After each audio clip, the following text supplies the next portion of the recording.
সালমান আল ফারিসি রাদিয়াল্লাহু আনহু উনি আরব মানুষ ছিলেন না, নন আরব ছিলেন, পার্সিয়ান, ফার্সিতে কথা বলতেন, মানে ইরান থেকে এসেছিলেন। উনি প্রথমে অগ্নি উপাসক ছিলেন। কি ছিলেন? অর্থাৎ ওই যে জরাথুস্ত যারা আগুন দেখলে এরা পূজা করে, আগুনের পূজা যারা করে, জরাস্ট্রেনিয়ান, এই ধর্মে বিশ্বাসী ছিলেন। আগুনের পূজা করতেন ইরানে। তিনিও আগুনের পূজা করে, তার বাবাও আগুনের পূজা করে। একদিন বাবা একটা কাজে পাঠিয়েছে, ওই কাজ করতে যেয়ে সে খ্রিস্টানদের গির্জা ক্রস করতেছিল। ছোট মানুষ গির্জা ক্রস করতে যেয়ে দেখে খ্রিস্টানরা কেমন যেন আলাদা ইবাদত করে, নামাজ পড়ে। এটা দেখে খুব ভালো লাগছে, খুব ভালো লাগছে। বাড়িতে এসে বাবারে বলে, বাবা আমি দেখলাম যে খ্রিস্টানরা তাদের চার্চে গির্জায় নামাজ পড়ে, এটা তো অনেক সুন্দর, আমরা যে আগুনের সামনে যা করি এটার চেয়ে ওইটা সুন্দর। বাবা বলে, খাইছে, ছেলে তো আমার শেষ হয়ে যাবে। বলতেছে, না না বাবা, আমরা যে আগুনের উপাসনা করি এটাই ভালো। উনি বলেন, না, আমি অনেক চিন্তা করেছি, ওরা যেভাবে গডের কাছে চায় ওইটা শ্রেষ্ঠ। বাবার সাথে ছেলের, সালমানের অনেক তর্ক বিতর্ক। পরে বাবা ভাবলেন, যদি ওকে না আটকাই তাইলে প্রভাবিত হয়ে সে খ্রিস্টান হয়ে যেতে পারে। তো ঝগড়া তর্ক বিতর্ক শেষে তার পিতা তাকে শেকলবন্দি করলো। কি করলো? পায়ে শেকল লাগায় রাখছে। কিন্তু ছেলে তো মনে মনে খ্রিস্ট ধর্মের প্রতি আকৃষ্ট হয়ে গেছে। তো ওই খ্রিস্টানরা তার সাথে লুকিয়ে যোগাযোগ করত। সালমান ওই খ্রিস্টানদেরকে বলল যে, তোমাদের খ্রিস্টান ধর্মের উৎপত্তি কোথায়? বলে, সিরিয়া। বলতেছে, এখান থেকে কোনো কাফেলা সিরিয়া যাবে না? বলতেছে, হ্যাঁ, মিশনারি ওয়ার্কে একটা কাফেলা আসতে যাবে। বলতেছে, যেই দিন যাবে আমাকে বলবে। তো যেদিন যাবে তাকে এসে বলা হয়েছে তার বাবা নাই, সে শিকল ভেঙে, শিকল সহ ওই কাফেলার সাথে যে জড়িত হয়েছে। দেখেন বিশ্বাস, আদর্শ মানুষকে কিভাবে উজ্জীবিত করে। উনি চলে গেলেন সিরিয়াতে। সিরিয়াতে যে এক পাদ্রির হাতে বায়াত হলেন, কিন্তু ওই পাদ্রিটা ছিল ভণ্ড। সে খ্রিস্টানদের দান সৎকা নিয়ে গরিবদের না দিয়ে নিজেই খেয়ে ফেলতো। বেচারা পড়লো বিপদে, যে হায় রে, এত সুন্দর ধর্মরে কারাপ্টেড করতেছে সে। পরে এই পাদ্রি যখন মারা গেল, সালমান সে আরেক পাদ্রির কাছে গেল। আরেক পাদ্রির কাছে গেল, ওই পাদ্রি আবার অনেক ভালো, খুবই ইবাদত করে। তো ওই পাদ্রি কিছুদিন থাকার পরে ওই পাদ্রিও মারা গেল। ওই মারা যাওয়ার আগে সে জিজ্ঞেস করতেছিল যে, পাদ্রি, এই বর্তমান পৃথিবীতে সবচেয়ে ভালো খ্রিস্টান পাদ্রি কে? বলতেছে, আর কেউ নাই। যদি ভালো খ্রিস্টান পাদ্রি তোমাকে পেতে হয়, জানতে হয়, তোমাকে ইরাকের মোসেল শহরে যেতে হবে। এবার মোসেলে যে সে আরেক খ্রিস্টান পাদ্রির কাছে থাকলো। কিছুদিন পরে ওই পাদ্রিও মারা গেল। মৃত্যুর আগে তাকে জিজ্ঞেস করছিল যে, পাদ্রি আপনি বলেন তো, আপনার পরে শ্রেষ্ঠ পাদ্রি কে আছে পৃথিবীতে? সে বলতেছে, আমার পরে শ্রেষ্ঠ কোনো পাদ্রি আর পৃথিবীতে নাই। খ্রিস্টান ধর্ম শেষ হয়ে গেছে, নাই।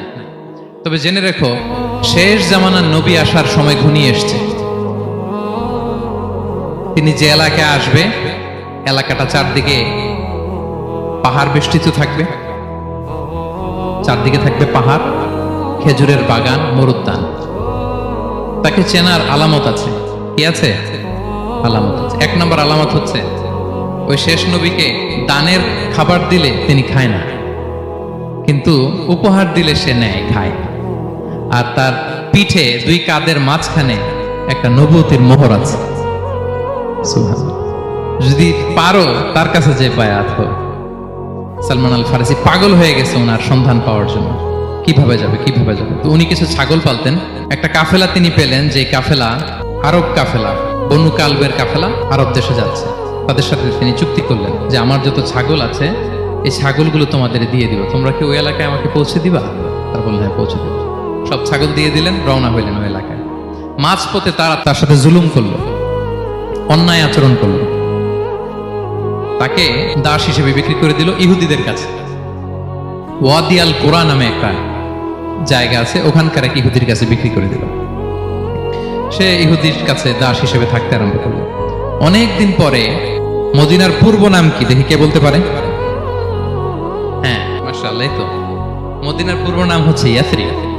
তো ইয়াসরিবের এক ইহুদি, বনু কুরাইজার ইহুদি, সে আসছে ওয়াদি আল কোরাতে তার কাজিনের কাছে। এসে দেখে নতুন এক দাস পাইছে, বলছে, আমি কিনবো, তুমি কিনতে চাও? তার কাছে বিক্রি করে দিল।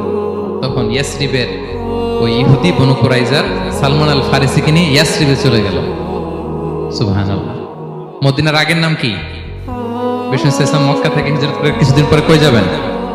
সত্যের অনুসন্ধানে যদি আপনি হন, সত্য আপনি পাবেনই, সত্যের কাছে আপনি পৌঁছাবেনই, এতে কোনো সন্দেহ নেই। দেখেন বিষ্ণু ইসলাম ওই এলাকায় আসবেন, আসার আগে আল্লাহ তাআলা সালমানকে নিয়ে ওখানে পৌঁছায় গেছে। তিনি ওখানে থাকলেন, দীর্ঘদিন থাকলেন, খেজুর বাগানে তিনি কাজ করেন আর অপেক্ষা করেন যে কবে বিষ্ণু ইসলাম আসবেন। একদিন তিনি খেজুর গাছের উপরে কাজ করতেছেন, হঠাৎ ইহুদিরা বলা বলি করতেছে আজকে ওই মক্কা থেকে কোন এক লোক নাকি আসছে কোবা পল্লীতে, সবাই বলে সে নাকি নবী, সবাই বলে সে নাকি। এই কথা শুনে উনি খুশিতে ওই খেজুর গাছ থেকে ধপাস করে নিচে পড়ছে। নিচে পরে মালিককে বলতেছে কে আসছে, কে আসছে। এই কথা শুনে মালিক রেগে মেগে তাকে মারতে আরম্ভ করলো যে তোমার জেনে কি লাভ, যাও এখান থেকে। তার মানে সুবহানাল্লাহ, সালমান আল ফারিসি তিনি জেনে গেলেন যে বিষ্ণু ইসলামের আগমন ঘটেছে। আপনারা জানেন যে হিজরতের যে রুটটা, বিষ্ণু ইসলাম সরাসরি ইয়াসরিবে বা মদিনায় না ঢুকে প্রথমে কুবাতে ঢুকেছিলেন, কুবা পল্লীতে কিছুদিন ছিলেন, মসজিদে কুবা নির্মাণ করেছেন। তো তিনি তো সত্যের সন্ধানী হয়ে পাগল, আল্লাহর কাছে সবসময় দোয়া করতেন, আল্লাহ সেই আখিরি জামানার নবীর সন্ধান যেন আমি পাই। সালমান আল ফারিসি রাদিয়াল্লাহু তাআলা আনহু ওই যে তার পাদ্রীর শিখিয়ে দেয়া যে আলামত, তিনি দেখলেন ঠিকই তো ইয়াসরিবের দুই দিকে হাররা আছে, মানে পাহাড় বেষ্টিত, আবার খেজুরের বাগান আছে। এবার তিনটা যে আলামত দিয়েছিল ওই আলামত চেক করার জন্য কিছু খেজুর নিয়ে কুবায় চলে গেলেন। কুবায় যেয়ে দেখেন বিষ্ণু ইসলাম সাহাবাদের নিয়ে বসা। তো তিনি বিষ্ণু ইসলামের সাথে পরিচিত হয়ে বললেন এই যে কিছু সাদাকার খেজুর আমি আপনার জন্য এনেছি, নেন। বিষ্ণু ইসলাম বললেন ওই যে ওদেরকে দাও, ওই যে গরিব সাহাবারা ওদেরকে দাও। বিষ্ণু ইসলাম খেলেন না, সে মনে মনে বলতেছে এই তো একটা পেয়ে গেছে, একটা পেয়ে গেছে। উনি কিন্তু খায় নাই, ধরেও নাই, বলতেছে যে ওদেরকে দাও। দিল, সাহাবারা খেল। এরপর বিষ্ণু ইসলাম কুবা থেকে মদিনায় চলে গেলেন। তখন মদিনার নাম হয়নি, ইয়াসরিবে গেলেন। এবার কিছুদিন পরে আরো কিছু খেজুর নিয়ে সালমান রাদিয়াল্লাহু তাআলা আনহু বিষ্ণু ইসলামের কাছে গেলেন। এবার যে বললেন কিছু খেজুর আমি উপহার হিসেবে আপনার জন্য এনেছি, আপনি কি গ্রহণ করবেন? বিষ্ণু ইসলাম বললেন অবশ্যই গ্রহণ করবেন। বলেই তিনি একটা নিয়ে খেতে শুরু করলেন, খেলেন এবং বিতরণ করলেন। মহা খুশি, এই তো পেয়ে গেছি দুইটা সাদাকার খেজুর, বলেছি ধরেও নাই, খায় নাই। যখনই বললাম উপহার খেয়েছে। এবার বাকি রইল কয়টা? সেটা কি? নবুয়তের সিলমোহর, দ্য সিল অফ প্রফেসি। এটা তো দেখা এত সহজ না, যদি এদিকে থাকে, জামা পরে থাকলে দেখা যাবে। তো এটার জন্য প্রায় যায়, কিন্তু ব্যাটে বলে হয় না, ট্রাই করে কিন্তু দেখা যায় না। একদিন তিনি গেলেন এবং এটার জন্য তো পিছে পিছে থাকতে হবে, কি বলেন? কথা নেই বার্তা নেই, হুট করে পিছু পিছু ঘোরা যায় নাকি কারণ? একদিন একটা উপলক্ষ তৈরি হলো, সেটা কি? বিষ্ণু ইসলাম এক সাহাবী মারা গেলেন বাকিউল গারকাদে, মানে যেটাকে আমরা জান্নাতুল বাকি বলি, ওই কবরস্থানে ওই লাশ নিয়ে যাচ্ছে, সবার সাথে সাথে বিষ্ণু ইসলামও যাচ্ছে। তো এখন তো একটা সুযোগ, পিছনে পিছনে যাওয়া যায়, কি বলেন? এইবার সালমান এসে পিছু ছাড়ে না, নবীজির পিছনে পিছনে যায়, কিন্তু স্বাভাবিক যাওয়া না। একটা আছে সিম্পলি হাঁটা, এরকম না, একবার এদিকে যায়, একবার ওদিকে যায়, একবার এদিকে যায়। আর সাহাবারা মনে মনে ভাবে ঘটনা কি, এরকম করে কেন লোকটা? কিন্তু বিষ্ণু ইসলাম তো জানেন কেন এরকম করতেছে, ঠিক কিনা বলেন?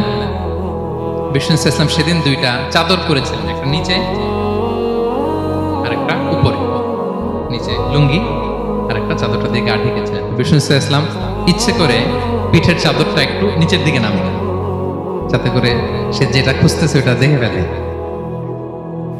বিষ্ণু ইসলাম চাদরটাকে একটু করে নিচে নামালেন, নামানোর সাথে সাথে তিনি দেখলেন দ্য সিল অফ প্রফেসি, মাহরুন নবুয়া। দেখার সাথে সাথে সালমান আল ফারিসি চিৎকার দিয়ে বিশ্বনবীকে জড়িয়ে ধরলেন এবং ওই জায়গাটাতে দুই ঠোঁট দিয়ে চুমু খেলেন, কাঁদতে শুরু করলেন। বিষ্ণু ইসলাম বললেন কেন কাঁদো তুমি? এতক্ষণ আমি আপনাদেরকে যা শোনালাম, সালমান পুরো ঘটনাটা বিষ্ণু ইসলামের কাছে বর্ণনা করলেন।